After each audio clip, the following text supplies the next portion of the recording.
সূরা আলে ইমরান আয়াত নম্বর 21। যারা আল্লাহর বিধান ও হিদায়াত মানতে অস্বীকার করে এবং তার নবীদেরকে অন্যায়ভাবে হত্যা করে আর এমন লোকদের প্রাণ সংহার করে যারা মানুষের মধ্যে ন্যায়, ইনসাফ ও সততার নির্দেশ দেবার জন্য এগিয়ে আসে, তাদের কঠিন শাস্তির সুসংবাদ দাও। টিকা নম্বর 19। এটি একটি ব্যঙ্গাত্মক বর্ণনা ভঙ্গি। এই বক্তব্যের অর্থ হচ্ছে, নিজেদের যে সমস্ত কীর্তিকলাপের দরুন তারা আজ আনন্দে ফুলে উঠেছে এবং মনে করছে যে তারা খুব ভালো কাজ করে বেড়াচ্ছে, তাদের জানিয়ে দাও তোমাদের এ সমস্ত কাজের এই হচ্ছে প্রতিফল। আয়াত নম্বর 22। এরা এমন সব লোক যাদের কর্মকাণ্ড অর্থাৎ আমল দুনিয়া ও আখেরাত উভয় স্থানেই নষ্ট হয়ে গেছে এবং এদের কোনো সাহায্যকারী নেই। টিকা নম্বর 20। অর্থাৎ তারা নিজেদের শক্তি ও প্রচেষ্টাসমূহ এমন সব কাজে নিয়োজিত করেছে যার ফল দুনিয়াতে যেমন খারাপ তেমনি আখেরাতেও খারাপ এবং এদের কোনো সাহায্যকারী নেই। টিকা নম্বর 21। অর্থাৎ এমন কোনো শক্তি নেই যে তাদের এসব ভুল প্রচেষ্টা ও অসৎ কার্যাবলীকে সুফলদায়ক করতে অথবা কমপক্ষে খারাপ পরিণতি থেকে বাঁচাতে পারে। দুনিয়ায় বা আখেরাতে অথবা উভয় স্থানে তাদের কাজে লাগবে বলে যেসব শক্তির উপর তারা ভরসা করে, তাদের মধ্য থেকে আসলে কেউই তাদের সাহায্যকারী প্রমাণিত হবে না। আয়াত নম্বর 23। তুমি কি দেখনি কিতাবের জ্ঞান থেকে যারা কিছু অংশ পেয়েছে তাদের কি অবস্থা হয়েছে? তাদের যখন আল্লাহর কিতাবের দিকে সে অনুযায়ী তাদের পরস্পরের মধ্যে ফায়সালা করার জন্য আহ্বান জানানো হয়, তখন তাদের মধ্য থেকে একটি দল পাশ কাটিয়ে যায় এবং এই ফায়সালার দিক থেকে মুখ ফিরিয়ে নেয়। তাদের পরস্পরের মধ্যে ফায়সালা করার জন্য আহ্বান জানানো হয়। টিকা নম্বর 22। অর্থাৎ তাদের বলা হয়, আল্লাহর কিতাবকে চূড়ান্ত সনদ হিসেবে মেনে নাও এবং তার ফায়সালার সামনে মাথা নত করে দাও। এই কিতাবের দৃষ্টিতে যা হক প্রমাণিত হয় তাকে হক বলে এবং যা বাতিল প্রমাণিত হয় তাকে বাতিল বলে মেনে নাও। এখানে মনে রাখতে হবে, আল্লাহর কিতাব বলতে এখানে তাওরাত ও ইনজিলকে বোঝানো হয়েছে, আর কিতাবের জ্ঞানের কিছু অংশ লাভকারী বলতে ইহুদি ও খ্রিস্টান আলেমদের কথা বোঝানো হয়েছে। আয়াত নম্বর 24। তাদের এই কর্মপদ্ধতির কারণ হচ্ছে এই যে তারা বলে, জাহান্নামের আগুন তো আমাদের স্পর্শও করবে না, আর যদি জাহান্নামের শাস্তি আমরা পাই তাহলে তা হবে মাত্র কয়েক দিনের। তাদের মন গড়া বিশ্বাস নিজেদের দিনের ব্যাপারে তাদেরকে বড়ই ভুল ধারণার মধ্যে নিক্ষেপ করেছে। আর যদি জাহান্নামের শাস্তি পাই তাহলে তা হবে মাত্র কয়েক দিনের। টিকা নম্বর 23। তারা নিজেদেরকে আল্লাহর প্রিয়পাত্র মনে করে বসেছে। তাদের মনে এই ভুল ধারণা বদ্ধমূল হয়ে গেছে যে তারা যাই কিছু করুক না কেন, জান্নাত তাদের নামে লিখে দেয়া হয়ে গেছে। তারা ইমানদার গোষ্ঠী, তারা উমুকের সন্তান, উমুকের উম্মাত, উমুকের মুরিদ এবং উমুকের হাতে হাত রেখেছে। কাজেই জাহান্নামের আগুনের কোনো ক্ষমতাই নেই তাদেরকে স্পর্শ করার। আর যদিও বা তাদেরকে কখনো জাহান্নামে দেয়া হয় তাহলে তা হবে মাত্র কয়েক দিনের জন্য। গুনাহের যে দাগগুলো গায়ে লেগে গেছে সেগুলো মুছে ফেলে দিয়ে সেখান থেকে তাদেরকে সোজা জান্নাতে পাঠিয়ে দেওয়া হবে। এ ধরনের চিন্তাধারা তাদের এমনি নির্ভীক বানিয়ে দিয়েছিল, যার ফলে তারা নিশ্চিন্তে কঠিন থেকে কঠিনতর অপরাধ করে যেত, নিকৃষ্টতম গুনাহের কাজ করত, প্রকাশ্যে সত্যের বিরোধিতা করত এবং এ অবস্থায় তাদের মনে সামান্যতম আল্লাহর ভয়ও জাগত না। আয়াত নম্বর 25। কিন্তু সেদিন কি অবস্থা হবে যেদিন আমি তাদের একত্র করব, যে দিনটির আশা একেবারেই অবধারিত। সেদিন প্রত্যেক ব্যক্তিকে তার উপার্জনের পুরোপুরি প্রতিদান দেয়া হবে এবং কারো উপর জুলুম করা হবে না। আয়াত নম্বর 26।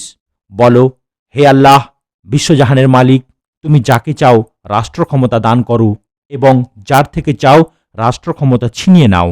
যাকে চাও মর্যাদা ও ইজ্জত দান করো এবং যাকে চাও লাঞ্ছিত ও হেয় করো। কল্যাণ তোমার হাতেই নিহিত, নিঃসন্দেহে তুমি সবকিছুর ওপর শক্তিশালী। আয়াত নম্বর 27। তুমি রাতকে দিনের মধ্যে প্রবেশ করাও এবং দিনকে রাতের মধ্যে। জীবনহীন থেকে জীবন্তের আবির্ভাব ঘটাও এবং জীবন্ত থেকে জীবনহীনের। আর যাকে চাও তাকে তুমি বেহিসেব রিজিক দান করো। টিকা নম্বর 24। মানুষ যখন একদিকে কাফের ও নাফরমানদের কার্যকলাপ দেখে এবং তারপর দেখে কিভাবে দিনের পর দিন তাদের বৃত্ত ও প্রাচুর্য বেড়ে যাচ্ছে, আবার অন্যদিকে দেখে ইমানদারদের আনুগত্যের পসরা এবং তারপর তাদের দারিদ্র্য, অভাব, অনাহারে জর্জরিত জীবন, আর দেখে তাদের একের পর এক বিপদ মুসিবত ও দুঃখ দুর্দশার শিকার হতে। নবী সাল্লাল্লাহু আলাইহি সাল্লাম ও তার সাহাবীগণ তৃতীয় হিজরি ও তার কাছাকাছি সময়ে যার শিকার হয়েছিলেন, তখন স্বাভাবিকভাবেই তার মনের মধ্যে একটি অদ্ভুত আক্ষেপ মিশ্রিত জিজ্ঞাসা জেগে ওঠে। আল্লাহ এখানে এই জিজ্ঞাসার জবাব দিয়েছেন, এমন সূক্ষ্মভাবে দিয়েছেন যার চেয়ে বেশি সূক্ষ্মতার কথা কল্পনাই করা যায় না। আয়াত নম্বর 28। মুমিনরা যেন ইমানদারদের বাদ দিয়ে কখনো কাফেরদেরকে নিজেদের পৃষ্ঠপোষক, বন্ধু ও সহযোগী হিসাবে গ্রহণ না করে। যে এমনটি করবে আল্লাহর সাথে তার কোনো সম্পর্ক নেই। তবে হ্যাঁ, তাদের জুলুম থেকে আত্মরক্ষার জন্য তোমরা যদি বাহ্যত এ নীতি অবলম্বন করো তাহলে তা মাফ করে দেয়া হবে। কিন্তু আল্লাহ তোমাদেরকে তার নিজের সত্তার ভয় দেখাচ্ছেন, আর তোমাদের তাঁরই দিকে ফিরে যেতে হবে। তবে হ্যাঁ, তাদের জুলুম থেকে আত্মরক্ষার জন্য তোমরা যদি বাহ্যত এ নীতি অবলম্বন করো তাহলে তা মাফ করে দেয়া হবে। টিকা নম্বর 25। অর্থাৎ যদি কোনো মুমিন কোনো ইসলাম দুশ্মন দলের ফাঁদে আটকা পড়ে যায় এবং সে তাদের জুলুম নির্যাতন চালাবার আশঙ্কা করে, তাহলে এ অবস্থায় তাকে অনুমতি দেয়া হয়েছে যে সে নিজের ঈমান লুকিয়ে রেখে কাফেরদের সাথে বাহ্যত এমনভাবে অবস্থান করতে পারে যেন সে তাদেরই একজন। অথবা যদি তার মুসলমান হবার কথা প্রকাশ হয়ে গিয়ে থাকে তাহলে নিজের প্রাণ বাঁচাবার জন্য সে কাফেরদের প্রতি বন্ধুত্বের মনোভাব প্রকাশ করতে পারে। এমনকি কঠিন ভয়ভীতি ও আশঙ্কাপূর্ণ অবস্থায় যে ব্যক্তি সহ্য ক্ষমতা হারিয়ে ফেলে তাকে কুফরি বাক্য পর্যন্ত মুখে উচ্চারণ করার অনুমতিটুকুও দেয়া হয়েছে। কিন্তু আল্লাহ তোমাদেরকে তার নিজের সত্তার ভয় দেখাচ্ছেন, আর তোমাদের তাঁরই দিকে ফিরে যেতে হবে। টিকা নম্বর 26।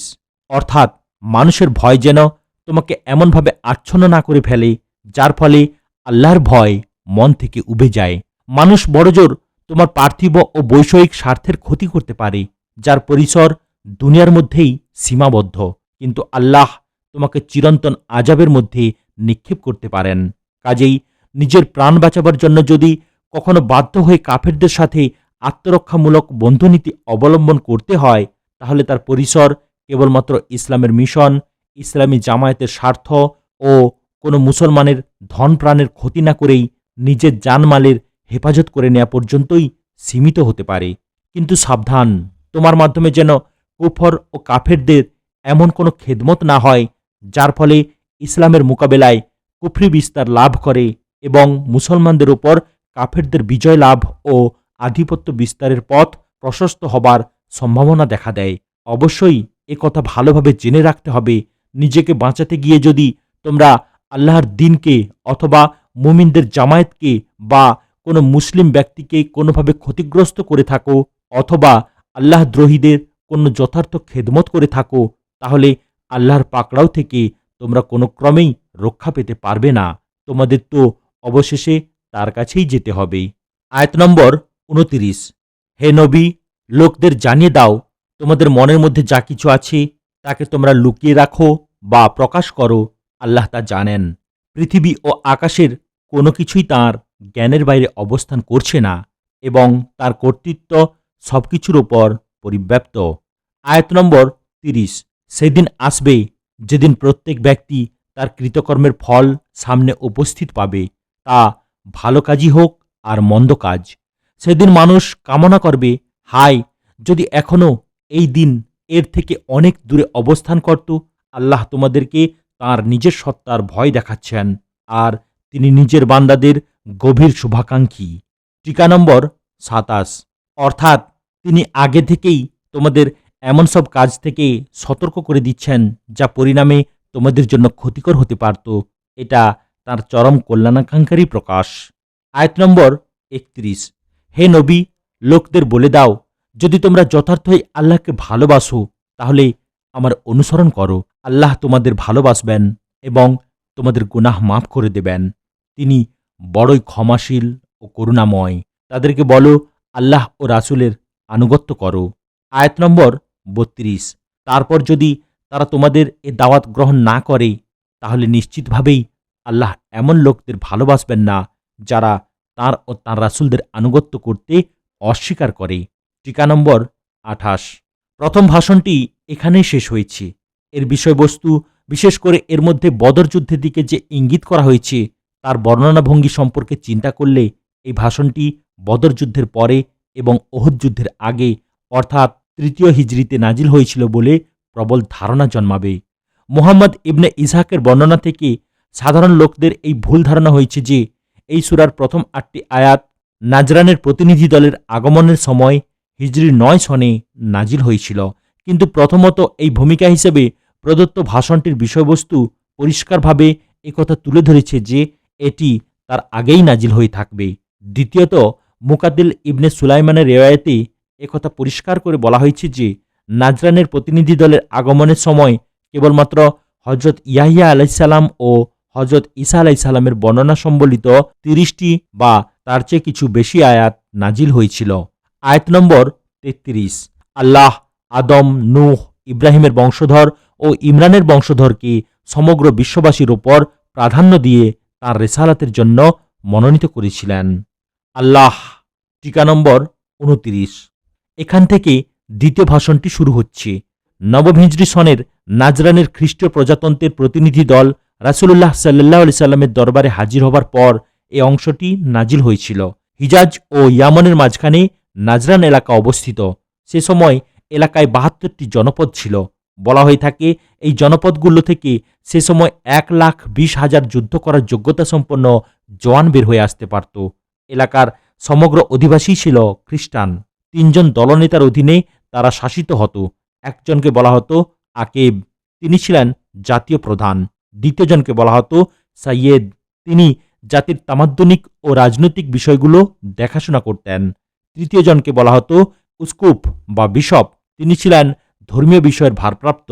নবী সাল্লাল্লাহু আলাইহি সাল্লামের মক্কা বিজয়ের পর যখন সমগ্র আরববাসীর মনে এ বিশ্বাস জন্মালো যে দেশের ভবিষ্যৎ এখন মুহাম্মদ সাল্লাল্লাহু আলাইহি সাল্লামের হাতে, তখন আরবের বিভিন্ন এলাকা থেকে তার কাছে প্রতিনিধি দলের আগমন হতে লাগলো। এই সময় নাজরানের 3 জন দলনেতাও 60 জনের একটি প্রতিনিধি দল নিয়ে মদিনায় পৌঁছেন। তারা যুদ্ধ করতে প্রস্তুত ছিল না। তখন প্রশ্ন ছিল তারা ইসলাম গ্রহণ করবে না জিম্মি হয়ে থাকবে। এ সময় মহান আল্লাহ নবী সাল্লাল্লাহু আলাইহি সাল্লামের উপর এ ভাষণটি নাজিল করেন। এর মাধ্যমে নাজরানের প্রতিনিধি দলের সামনে ইসলামের দাওয়াত পেশ করার ব্যবস্থা করা হয়। ইমরানের বংশধর কি? টিকা নম্বর 30। ইমরান ছিল হযরত মুসা ও হারুনের পিতার নাম। বাইবেলে তাকে আমরাম বলা হয়েছে। আয়াত নম্বর 34। এরা সবাই একই ধারায় অন্তর্গত ছিল। একজনের উদ্ভব ঘটেছিল অন্যজনের বংশ থেকে। আল্লাহ সবকিছু শোনেন ও জানেন। টিকা নম্বর 31। খ্রিস্টানদের ভ্রষ্টতার প্রধানতম কারণ এই যে তারা হজরত ঈসা আলাইহিস সালামকে আল্লাহর বান্দা ও নবী হবার পরিবর্তে তাকে আল্লাহর পুত্র ও আল্লাহর কর্তৃত্বে অংশীদার গণ্য করে। তাদের বিশ্বাসের এই মৌলিক গলতটি দূর করতে পারলে সঠিক ও নির্ভুল ইসলামের দিকে তাদের ফিরিয়ে আনা অনেক সহজ হয়ে যায়। তাই এই ভাষণের ভূমিকা এভাবে ফাঁদা হয়েছে। আদম, নূহ, ইব্রাহিমের বংশের ও ইমরানের বংশের সকল নবী ছিলেন মানুষ। একজনের বংশে আরেকজনের জন্ম হয়েছে। তাদের কেউ খোদা ছিলেন না। তাদের বৈশিষ্ট্য ছিল এই যে আল্লাহ তাঁর দ্বীনের প্রচার ও দুনিয়াবাসীর সংশোধনের জন্য তাদেরকে মনোনীত করেছিলেন। আয়াত নম্বর 35। তিনি তখন শুনছিলেন যখন ইমরানের মহিলা বলছিল, হে আমার রব, আমার পেটে এই যে সন্তানটি আছে এটি আমি তোমার জন্য নজরানা দিলাম, সে তোমার জন্য উৎসর্গিত হবে। আমার এই নজরানা কবুল করে নাও। তুমি সবকিছু শোনো ও জানো। যখন ইমরানের মহিলা, এখানে ইমরানের মহিলা বলতে কাকে বোঝানো হয়েছে? টিকা নম্বর 32। ইমরানের মহিলা শব্দের অর্থ এখানে যদি ইমরানের স্ত্রী ধরা হয় তাহলে বুঝতে হবে এখানে সেই ইমরানের কথা বলা হয়নি যার প্রসঙ্গে ইতিপূর্বে উল্লেখিত হয়েছে, বরং ইনি ছিলেন হজরত মারিয়াম আলাইহিস সালামের পিতা। সম্ভবত এ নাম ছিল ইমরান। আর ইমরানের মহিলা শব্দের অর্থ যদি ধরা হয় ইমরান বংশের মহিলা, তাহলে হজরত মারিয়াম আলাইহিস সালামের মা ইমরান বংশের মেয়ে ছিলেন, একথাই বুঝতে হবে। কিন্তু এই দুটি অর্থের মধ্য থেকে কোনো একটিকে চূড়ান্তভাবে অগ্রাধিকার দেবার জন্যে কোনো তথ্য মাধ্যম আমাদের হাতে নেই। কারণ হজরত মারিয়ামের পিতা কে ছিলেন এবং তার মাতা ছিলেন কোন বংশের মেয়ে এ বিষয়ে ইতিহাসে কোনো উল্লেখ নেই। তবে হজরত ইয়াহিয়ার মাতা ও হজরত মারিয়ামের মাতা পরস্পর আত্মীয় ছিলেন, এই বর্ণনাটি যদি সঠিক বলে মেনে নেওয়া হয় তাহলে ইমরান বংশের মেয়েই হবে ইমরানের মহিলা শব্দের সঠিক অর্থ। কারণ লোকলিখিত ইঞ্জিলে আমরা সুস্পষ্টভাবে পাই যে হজরত ইয়াহিয়ার মাতা হজরত হারুনের বংশধর ছিলেন। লোক 5। তুমি সবকিছু শোনো ও জানো। টিকা নম্বর 33। অর্থাৎ তুমি নিজের বান্দাদের প্রার্থনা শুনে থাকো এবং তাদের মনের অবস্থা ভালোভাবেই জানো। আয়াত নম্বর 36। তারপর যখন সেই শিশুকন্যাটি তার ওখানে জন্ম নিল, সে বলল, হে আমার প্রভু, আমার এখানে তো মেয়ে জন্ম নিয়েছি, অথচ সে যা প্রসব করেছিল তা আল্লাহর জানাই ছিল, আর পুত্র সন্তান কন্যা সন্তানের মতো হয় না। যা হোক, আমি তার নাম রেখে দিলাম মারিয়াম। আর আমি তাকে ও তার ভবিষ্যৎ বংশধরকে অভিশপ্ত শয়তানের ফিতনা থেকে রক্ষার জন্য তোমার আশ্রয়ে সোপর্দ করছি। আর পুত্র সন্তান কন্যা সন্তানের মতো হয় না। টিকা নম্বর 34। অর্থাৎ মেয়েরা এমন অনেক প্রাকৃতিক দুর্বলতা ও তামাদ্দনিক বিধিনিষেধের আওতাধীন থাকে যেগুলো থেকে ছেলেরা থাকে মুক্ত। কাজেই ছেলে জন্ম নিলে আমি যে উদ্দেশ্যে নিজের সন্তান তোমার পথে উৎসর্গ করতে চেয়েছিলাম তা ভালোভাবে পূর্ণ হতো। আয়াত নম্বর 37। অবশেষে তার রব কন্যা সন্তানটিকে সন্তুষ্টি সহকারে কবুল করে নিলেন, তাকে খুব ভালো মেয়ে হিসাবে গড়ে তুললেন এবং জাকারিয়াকে বানিয়ে দিলেন তার অভিভাবক। জাকারিয়া যখনই তার কাছে মিহরাবে যেত, তার কাছে কিছু না কিছু পানাহার সামগ্রী পেত। জিজ্ঞেস করত, মারিয়াম, এগুলো তোমার কাছে কোথা থেকে এলো? সে জবাব দিত, আল্লাহর কাছ থেকে এসেছে, আল্লাহ যাকে চান বেহিসেব দান করেন। জাকারিয়া। টিকা নম্বর 35। এখান থেকে সেই সময়ের আলোচনা শুরু হয়েছে যখন হজরত মারিয়াম প্রাপ্তবয়স্কা হলেন। তাকে বাইতুল মাকদিসের ইবাদতগাহে অর্থাৎ হাইকেলে পৌঁছে দেয়া হলো এবং সেখানে তিনি দিন রাত আল্লাহর জিকিরে মশগুল হয়ে গেলেন। শিক্ষা ও অনুশীলন দানের জন্য তাকে হজরত জাকারিয়ার অভিভাবকত্বে সোপর্দ করা হয়েছিল। আত্মীয়তার সম্পর্কের দিক দিয়ে সম্ভবত হজরত জাকারিয়া ছিলেন তার খালু। তিনি হাইকেলের অন্যতম পুরোহিত ছিলেন। এখানে সেই জাকারিয়া নবীর কথা বলা হয়নি যাকে হত্যা করার ঘটনা বাইবেলের ওল্ড টেস্টামেন্টে উল্লেখিত হয়েছে। যখনই তার কাছে মিহরাবে যেত, তার কাছে কিছু না কিছু পানাহার সামগ্রী পেত। টিকা নম্বর 36। মেহরাব শব্দটি বলার সাথে সাথে লোকদের দৃষ্টি সাধারণত আমাদের দেশে মসজিদে ইমামের দাঁড়াবার জন্য যে জায়গাটি তৈরি করা হয় সেদিকে চলে যায়, কিন্তু এখানে মেহরাব বলতে সে জায়গাটি বোঝানো হয়নি। খ্রিস্টান ও ইহুদিদের গির্জা ও উপাসনালয়গুলোতে মূল উপাসনাগৃহের সাথে লাগোয়া ভূমি সমতল থেকে যথেষ্ট উঁচুতে যে কক্ষটি তৈরি করা হয়, যার মধ্যে উপাসনালয়ের খাদেম, পুরোহিত, এতেকাফকারীরা অবস্থান করে, তাকে মেহরাব বলা হয়। এই ধরনের একটি কামরায় হজরত মারিয়াম এতেকাফ করছিলেন। আয়াত নম্বর 38। এই অবস্থা দেখে জাকারিয়া তার রবের কাছে প্রার্থনা করল, হে আমার রব, তোমার বিশেষ ক্ষমতা বলে আমাকে সৎ সন্তান দান করো। তুমি প্রার্থনা শ্রবণকারী। যখন তিনি মেহরাবে দাঁড়িয়ে নামাজ পড়ছিলেন, তুমি প্রার্থনা শ্রবণকারী। টিকা নম্বর 37। হজরত জাকারিয়া আলাইসাল্লাম সে সময় পর্যন্ত নিঃসন্তান ছিলেন। এই যুবতী পুণ্যবতী মেয়েটিকে দেখে স্বভাবতই তার মনে এ আকাঙ্ক্ষা জন্ম নিল, আহা, যদি আল্লাহ আমাকেও এমনি একটি সৎ সন্তান দান করতেন। আর আল্লাহ তার অসীম কুদরাতের মাধ্যমে যেভাবে এই সংসার ত্যাগী নিঃসঙ্গ কক্ষবাসিনী মেয়েটিকে আহার যোগাচ্ছেন, তা দেখে তার মনে আশা জাগে যে আল্লাহ চাইলে এই বৃদ্ধ বয়সেও তাকে সন্তান দিতে পারেন। আয়াত নম্বর 39। তখন এর জবাবে তাকে ফেরেশতাগণ বলল, আল্লাহ তোমাকে ইয়াহিয়ার সুসংবাদ দান করেছেন। সে আল্লাহর পক্ষ থেকে একটি ফরমানের সত্যতা প্রমাণকারী হিসেবে আসবে। তার মধ্যে নেতৃত্ব ও সততার গুণাবলী থাকবে। সে পরিপূর্ণ সংযমী হবে, নবুয়তের অধিকারী হবে এবং সৎকর্মশীলদের মধ্যে গণ্য হবে। আল্লাহ তোমাকে ইয়াহিয়ার সুসংবাদ দান করেছেন। টিকা নম্বর 38। বাইবেলে এর নাম লিখিত হয়েছে খ্রিস্ট ধর্মের দীক্ষাদাতা জন দ্য বাপ্তিস্ট। তার অবস্থা জানার জন্য দেখুন মথি 3, 11, 14 নম্বর অধ্যায়, মার্ক 1 এবং 6 নম্বর অধ্যায় এবং লুক 1 এবং 3 নম্বর অধ্যায়। সে আল্লাহর পক্ষ থেকে একটি ফারমানের সত্যতা প্রমাণকারী হিসাবে আসবে। টিকা নম্বর 39। আল্লাহর ফারমান বলতে এখানে হজরত ঈসা আলাইসাল্লামকে বোঝানো হয়েছে, যেহেতু তার জন্ম হয়েছিল মহান আল্লাহর একটি অস্বাভাবিক ফারমানের মাধ্যমে অলৌকিক বিষয় হিসেবে, তাই কুরআন মাজিদে তাকে কালেমাতুম মিনান্নাহু বা আল্লাহর ফরমান বলা হয়েছে। আয়াত নম্বর 40। জাকারিয়া বলল, হে আমার রব, আমার সন্তান হবে কেমন করে? আমি তো বুড়ো হয়ে গেছি এবং আমার স্ত্রী তো বন্ধ্যা। জবাব এলো, এমনিই হবে, আল্লাহ যা চান তাই করেন। জবাব এলো, এমনিই হবে। টিকা নম্বর 40। অর্থাৎ তোমার বার্ধক্য ও তোমার স্ত্রীর বন্ধ্যাত্ব সত্ত্বেও আল্লাহ তোমাকে পুত্র সন্তান দান করবেন।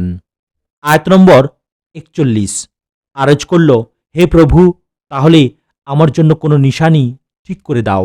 জবাব দিলেন, নিশানি হচ্ছে এই যে তুমি 3 দিন পর্যন্ত মানুষের সাথে ইশারা ইঙ্গিত ছাড়া কোনো কথা বলবে না। এই সময়ে নিজের রবকে খুব বেশি করে ডাকো এবং সকাল সাঁঝে তাঁর তাসবিহ করতে থাকো। হে প্রভু, তাহলে আমার জন্য কোনো নিশানা ঠিক করে দাও। টিকা নম্বর 41। অর্থাৎ এমন নিশানি বলে দাও যার ফলে একজন জরাজীর্ণ বৃদ্ধ ও বন্ধ্যা বৃদ্ধার ঘরে পুত্র সন্তান জন্ম নেবার মতো বিস্ময়কর ও অস্বাভাবিক ঘটনা ঘটার খবরটি আগাম জানতে পারি। এই সময়ে নিজের রবকে খুব বেশি করে ডাকো এবং সকাল সাঁঝে তাঁর তাসবিহ করতে থাকো। টিকা নম্বর 42। খ্রিস্টানরা হজরত ঈসা আলাইসাল্লামকে আল্লাহর পুত্র ও খোদা বলে বিশ্বাস করে যে ভুলটি করে চলেছে, সে বিশ্বাস ও আকীদাগত ভুলটি সুস্পষ্ট করে তুলে ধরাই এই ভাষণটির মূল উদ্দেশ্য। সূচনায় হজরত ইয়াহিয়া আলাইসাল্লামের কথা বলার কারণ হচ্ছে এই যে হজরত ঈসা আলাইসাল্লামের জন্ম যেমন অলৌকিক পদ্ধতিতে হয়েছিল, ঠিক তেমনি তার থেকে মাত্র 6 মাস আগে একই পরিবারে আরেকটি অলৌকিক পদ্ধতিতে হজরত ইয়াহিয়ার জন্ম হয়েছিল। এর মাধ্যমে মহান ও সর্বশক্তিমান আল্লাহ খ্রিস্টানদের একথা বোঝাতে চাচ্ছেন যে ইয়াহিয়ার অলৌকিক জন্ম যদি তাকে খোদা ও উপাস্যতে পরিণত না করে থাকে, তাহলে ঈসার নিছক অস্বাভাবিক জন্মপদ্ধতি কিভাবে তাকে ইলাহ ও খোদার আসনে বসিয়ে দিতে পারে। আয়াত নম্বর 42। তারপর এক সময় এলো, ফেরেশতারা মারিয়ামের কাছে এসে বলল, হে মারিয়াম, আল্লাহ তোমাকে মনোনীত করেছেন, তোমাকে পবিত্রতা দান করেছেন এবং সারা বিশ্বের নারী সমাজের মধ্যে তোমাকে অগ্রাধিকার দিয়ে নিজের সেবার জন্য বাছাই করে নিয়েছেন। আয়াত নম্বর 43। হে মারিয়াম, তোমার রবের ফারমানের অনুগত হয়ে থাকো, তাঁর সামনে সিজদাবনত হও এবং যেসব বান্দা তাঁর সামনে অবনত হয় তুমিও তাদের সাথে অবনত হও। আয়াত নম্বর 44। হে মুহাম্মদ, এসব অদৃশ্য বিষয়ের খবর ওহির মাধ্যমে আমি এগুলো তোমাকে জানাচ্ছি, অথচ তুমি তখন সেখানে ছিলে না যখন হাইকেলের সেবায়েতরা মারিয়ামের তত্ত্বাবধায়ক কে হবে একথা ফাইসালা করার জন্য নিজেদের কলম নিক্ষেপ করছিল, আর তুমি তখনও সেখানে ছিলে না যখন তাদের মধ্যে ঝগড়া চলছিল, নিজেদের কলম নিক্ষেপ করছিল। টিকা নম্বর 43। অর্থাৎ লটারি করছিল। এই লটারি করার প্রয়োজন দেখা দেবার কারণ এই ছিল যে হজরত মারিয়ামের মাতা হাইকেলে আল্লাহর কাজ করার জন্য মারিয়ামকে উৎসর্গ করেছিলেন, আর তিনি মেয়ে হবার কারণে হাইকেলের খাদেম ও সেবায়েতদের মধ্য থেকে তাঁর তত্ত্বাবধায়ক ও অভিভাবক নিযুক্ত করার বিষয়টি অত্যন্ত গুরুত্বপূর্ণ ছিল। আয়াত নম্বর 45। যখন ফেরেশতারা বলল, হে মারিয়াম, আল্লাহ তোমাকে তাঁর একটি ফারমানের সুসংবাদ দান করেছেন, তার নাম হবে মসিহ ঈসা ইবনে মরিয়াম, সে দুনিয়ায় ও আখেরাতে সম্মানিত হবে, আল্লাহর নৈকট্য লাভকারী বান্দাদের অন্তর্ভুক্ত হবে। আয়াত নম্বর 46। দোলনায় থাকা অবস্থায় ও পরিণত বয়সেও মানুষের সাথে কথা বলবে এবং সে হবে সৎ ব্যক্তিদের অন্যতম। আয়াত নম্বর 47। একথা শুনে মারিয়াম বলল, হে আমার প্রতিপালক, আমার সন্তান কেমন হবে? আমাকে তো কোনো পুরুষ স্পর্শও করেনি। জবাব এলো, এমনটিই হবে, আল্লাহ যা চান সৃষ্টি করেন। তিনি যখন কোনো কাজ করার সিদ্ধান্ত নেন তখন কেবল এতটুকুই বলেন, হয়ে যাও, তাহলেই তা হয়ে যায়। জবাব এলো, এমনটিই হবে। টিকা নম্বর 44। অর্থাৎ কোনো পুরুষ তোমাকে স্পর্শ না করলেও তোমার সন্তান হবে। এখানে যে এমনটি হবে শব্দটি ব্যবহৃত হয়েছে, হযরত জাকারিয়া আলাইহিস সালামের জবাবেও এই একই শব্দ ব্যবহার করা হয়েছিল। সেখানে এর যে অর্থ ছিল, এখানেও সেই একই অর্থ হওয়াই উচিত। তাছাড়া পরবর্তী বাক্য বরং পূর্বাপর সমস্ত বর্ণনাই এই অর্থ সমর্থন করে যে কোনো প্রকার যৌন সংযোগ ছাড়াই হযরত মারিয়ামকে সন্তান জন্মের সুসংবাদ দেয়া হয়েছিল। আর আসলে এভাবেই হযরত ঈসা আলাইহিস সালাম জন্ম হয়েছিল। নয়তো দুনিয়ার আর 10টি স্ত্রীলোক যেভাবে সন্তান জন্ম দেয়, সেভাবে পরিচিত স্বাভাবিক পদ্ধতিতে যদি হযরত মারিয়ামের গর্ভে সন্তান জন্ম নেবার ব্যাপারটি ঘটে থাকত এবং যদি প্রকৃতপক্ষে হযরত ঈসা আলাইহিস সালাম ওইভাবেই জন্মগ্রহণ করে থাকতেন, তাহলে 4 নম্বর রুকু থেকে 6 নম্বর রুকু পর্যন্ত যে বর্ণনা চলে আসছে তা পুরোপুরি অর্থহীন হয়ে যায় এবং ঈসা আলাইহিস সালামের জন্ম সংক্রান্ত আর যে সমস্ত বর্ণনা আমরা কুরআনের আরও বিভিন্ন স্থানে পাই তাও নিরর্থক হয়ে পড়ে। পিতার ঔরস ছাড়াই অস্বাভাবিক পদ্ধতিতে হযরত ঈসা আলাইহিস সালামের জন্ম হয়েছিল বলেই না খ্রিস্টানরা তাকে আল্লাহর পুত্র ও ইলাহ মনে করেছিল। আর একজন কুমারী মেয়ে সন্তান প্রসব করেছে, এ ঘটনা প্রত্যক্ষ করেই তো ইহুদিরা তাঁর প্রতি দোষারোপ করেছিল। যদি এটা আদতে কোনো সত্য ঘটনাই নাই হয়ে থাকে, তাহলে ওই দুটি দলের চিন্তার প্রতিবাদ প্রসঙ্গে কেবল এতটুকু বলে দেয়াই যথেষ্ট হতো যে তোমরা ভুল বলছ। সে মেয়েটি ছিল বিবাহিতা, অমুক ব্যক্তি ছিল তার স্বামী এবং তারই ঔরসে ঈসার জন্ম হয়েছিল। এই সংক্ষিপ্ত চুম্বক কথাকটি বলার পরিবর্তে এত দীর্ঘ ভূমিকা ফাঁদার, পেঁচিয়ে পেঁচিয়ে কথা বলার এবং সোজাসুজি অমুক ব্যক্তির পুত্র ঈসা বলার পরিবর্তে মারিয়ামের পুত্র ঈসা বলার কি প্রয়োজন ছিল? এর ফলে তো বিষয়টি সহজে মীমাংসা হওয়ার পরিবর্তে আরও জটিল হয়ে পড়েছে। কাজেই যারা কুরআনকে আল্লাহর কালাম বলে মানে এবং এরপর ঈসা আলাইহিস সালাম সম্পর্কে একথা প্রমাণ করার চেষ্টা করে যে স্বাভাবিকভাবে মাতা পিতার মিলনের ফলে তার জন্ম হয়েছিল, তারা আসলে একথা প্রমাণ করেন যে মনের কথা প্রকাশ করা ও নিজের বক্তব্য সুস্পষ্ট করে তুলে ধরার যতটুকু ক্ষমতা তাদের আছে, আল্লাহর ততটুকু নেই। মাআজাল্লাহ। আয়াত নম্বর 48। ফেরেশতারা আবার তাদের আগের কথা জের টেনে বলল, আর আল্লাহ তাকে কিতাব ও হিকমত শিক্ষা দেবেন, তাওরাত ও ইঞ্জিলের জ্ঞান দান করবেন। আয়াত নম্বর 49। এবং নিজের রাসূল বানিয়ে ইসরায়েলদের কাছে পাঠাবেন। আর বনী ইসরায়েলদের কাছে রাসূল হিসেবে এসে সে বলল, আমি তোমাদের রবের পক্ষ থেকে তোমাদের কাছে নিশানি নিয়ে এসেছি। আমি তোমাদের সামনে মাটি থেকে পাখির আকৃতি বিশিষ্ট একটি মূর্তি তৈরি করছি এবং তাতে ফুৎকার দিচ্ছি। আল্লাহর হুকুমে সেটি পাখি হয়ে যাবে। আল্লাহর হুকুমে আমি জন্মান্ধ ও কুষ্ঠরোগীকে নিরাময় করি এবং মৃতকে জীবিত করি। আমি তোমাদের জানিয়ে দিচ্ছি তোমরা নিজেদের গৃহে কি খাও ও কি মজুদ করো, এর মধ্যে তোমাদের জন্য যথেষ্ট নিশানি রয়েছে যদি তোমরা ঈমানদার হও। টিকা নম্বর 45। অর্থাৎ যদি তোমরা হককে মেনে নিতে প্রস্তুত হয়ে যাও এবং হঠধর্মী না হও, তাহলে সমগ্র বিশ্বজাহানের স্রষ্টা ও সার্বভৌম ক্ষমতার অধিকারী আল্লাহ যে আমাকে পাঠিয়েছেন, এ বিষয়টি মেনে নেবার এবং এ ব্যাপারে তোমাদের নিশ্চিন্ত করার জন্য এই নিশানিগুলোই যথেষ্ট। আয়াত নম্বর 50। আমি সেই শিক্ষা ও হিদায়তের সত্যতা ঘোষণা করার জন্য এসেছি যা বর্তমানে আমার যুগে তাওরাতে আছে, আর তোমাদের জন্য যেসব জিনিস হারাম ছিল তার কতকগুলো হালাল করার জন্য আমি এসেছি। দেখো, তোমাদের রবের পক্ষ থেকে তোমাদের কাছে আমি নিশানি নিয়ে এসেছি, কাজেই আল্লাহকে ভয় করো এবং আমার আনুগত্য করো। আমি সেই শিক্ষা ও হিদায়তের সত্যতা ঘোষণা করার জন্য এসেছি যা বর্তমানে আমার যুগে তাওরাতে আছে। টিকা নম্বর 46। অর্থাৎ আমি যে আল্লাহর পক্ষ থেকে প্রেরিত হয়েছি এটি তার আরেকটি প্রমাণ। যদি আমি তার পক্ষ থেকে প্রেরিত না হতাম, বরং একজন মিথ্যা দাবিদার হতাম, তাহলে আমি নিজেই একটি ধর্ম তৈরি করে ফেলতাম এবং দক্ষতা সহকারে তোমাদের আগের পুরাতন ধর্ম থেকে বিচ্যুত করে নিজের নতুন উদ্ভাবিত ধর্মের দিকে টেনে আনার প্রচেষ্টা চালাতাম। কিন্তু আল্লাহর পক্ষ থেকে তার নবীরা আমার পূর্বে যেসব দিন এনেছিলেন, আমি তো সেই আসল দিনকে মানি এবং তার শিক্ষাকে সঠিক গণ্য করি। বর্তমানে প্রচলিত ইঞ্জিল থেকেও একথা সুস্পষ্টভাবে প্রমাণিত হয় যে মুসা আলাইহিস সালাম ও অন্যান্য নবীগণ যে দিনের প্রচার করেছিলেন, হযরত ঈসা আলাইহিস সালামও সেই একই দিনের প্রচারক ছিলেন।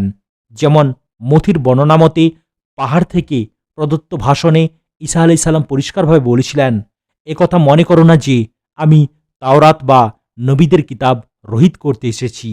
রহিত করতে নয়, বরং সম্পূর্ণ করতে এসেছি। 5:17। একজন ইহুদি আলেম হযরত ঈসা আলাইহিস সালামকে জিজ্ঞেস করলেন, দ্বীনের বিধানের মধ্যে সবচেয়ে অগ্রগণ্য হুকুম কোনটি? জবাবে তিনি বললেন, তোমার সমস্ত অন্তঃকরণ, তোমার সমস্ত প্রাণ ও তোমার সমস্ত মন দিয়ে তোমার ঈশ্বর প্রভুকে প্রেম করবে। এটি মহৎ ও প্রথম হুকুম। আর দ্বিতীয়টি এর তুল্য, তোমার প্রতিবেশীকে নিজের মতো ভালোবাসবে। এই দুটি হুকুমের ওপরই সমস্ত তাওরাত ও নবী রাসূলদের সহিফা ও গ্রন্থসমূহ নির্ভরশীল। মথি 22:37-40। আবার হযরত ঈসা আলাইহিস সালাম তাঁর শিষ্যদের বলেন, ধর্মগুরু ও ফরিসিরা মুসার আসনে বসেছে। তারা তোমাদের যা কিছু বলে তা পালন করো ও মানো, কিন্তু তাদের মতো কাজ করো না, কারণ তারা বলে কিন্তু করে না। মথি 23:2-3। আর তোমাদের জন্য যেসব জিনিস হারাম ছিল তার কতকগুলো হালাল করার জন্য আমি এসেছি। টিকা নম্বর 47। অর্থাৎ তোমাদের মূর্খদের কাল্পনিক বিশ্বাস, ফকিহদের আইনের চুলচেরা বিশ্লেষণ, বৈরাগ্যবাদীদের কৃচ্ছ সাধনা এবং অমুসলিম জাতিদের তোমাদের উপর প্রাধান্য ও শাসন প্রতিষ্ঠার কারণে তোমাদের আল্লাহ প্রদত্ত আসল শরিয়াতের উপর যেসব বিধিবন্ধনের বাড়তি বোঝা আরোপিত হয়েছে, আমি সেগুলো রহিত করব এবং আল্লাহ যেগুলো হালাল বা হারাম গণ্য করেছেন সেগুলোই আমি তোমাদের জন্য হালাল ও হারাম গণ্য করব। আজ এখানে সমাপ্ত করলাম। ভিডিওর পরবর্তী অংশ অর্থাৎ আয়াত নম্বর 51 থেকে শোনার জন্য চ্যানেলটিকে সাবস্ক্রাইব করুন, লাইক, কমেন্ট এবং শেয়ার করতেও ভুলবেন না। আসসালামু আলাইকুম ওয়া রাহমাতুল্লাহি ওয়া বারাকাতুহু।